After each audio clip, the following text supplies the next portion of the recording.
Assalamualaikum warahmatullahi wabarakatuh. Sebelumnya izinkan saya memperkenalkan diri. Nama saya Sajad Deswan Azura dengan NIM 2103012130084 dari kelas APK. Kali ini saya akan membahas subbab 16.3 yaitu propana, butana, propilena, dan butilena.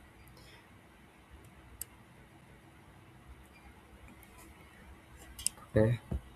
Jadi senyawa C3 sampai C4 merupakan hidrokarbon rantai pendek yang terdiri dari 3 hingga 4 atom karbon seperti propana, butana, propilen, dan butilena. Senyawa ini memiliki peran yang sangat penting dalam industri petrokimia karena berfungsi sebagai bahan baku utama dalam produksi berbagai produk kimia dan polimer. Selain itu juga senyawa ini berperan sebagai produk antara atau intermediate dalam berbagai proses pengolahan hidrokarbon. Melalui proses konversi, khususnya dari alkana menjadi olefin, nilai ekonomis senyawa ini dapat meningkat. Dan dari aplikasinya, senyawa-senyawa ini digunakan dalam produksi plastik, serat sintetis, karet sintetis, bahan bakar, dan bahan kimia lainnya. Kemudian senyawa C3 sampai C4 ini dapat diperoleh dari beberapa sumber utama, yaitu gas alam, kemudian kilang minyak, dan proses konversi lanjutan. Pada gas alam, senyawa ini terkandung sebagai hidrokarbon ringan yang dipisahkan melalui proses seperti absorpsi, distilasi, dan fraksinasi. Di kilang minyak, senyawa C3 sampai C4 ini dihasilkan dari distilasi minyak mentah yang kemudian dilanjutkan dengan proses cracking untuk menghasilkan fraksi ringan. Nah, selain itu, senyawa ini juga dapat diperoleh melalui proses konversi di mana alkana seperti propana dan butana ini diubah menjadi olefin melalui steam cracking, katalis cracking, dan dehidrogenasi.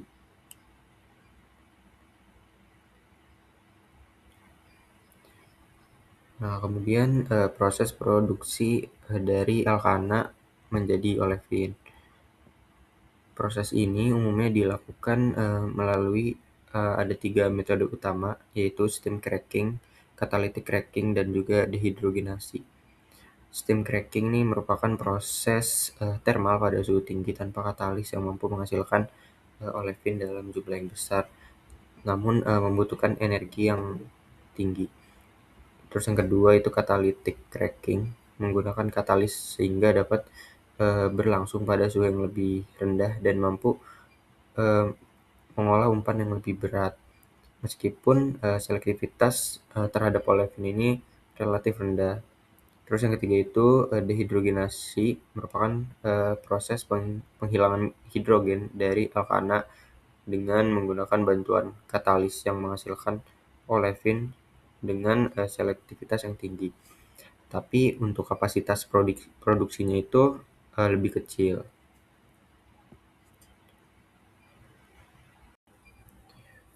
Kemudian setelah melalui proses konversi, olefin seperti propilena, N-butilena, dan isobutilena ini dapat diolah lebih lanjut menjadi berbagai produk turunan yang memiliki nilai ekonomi yang lebih tinggi.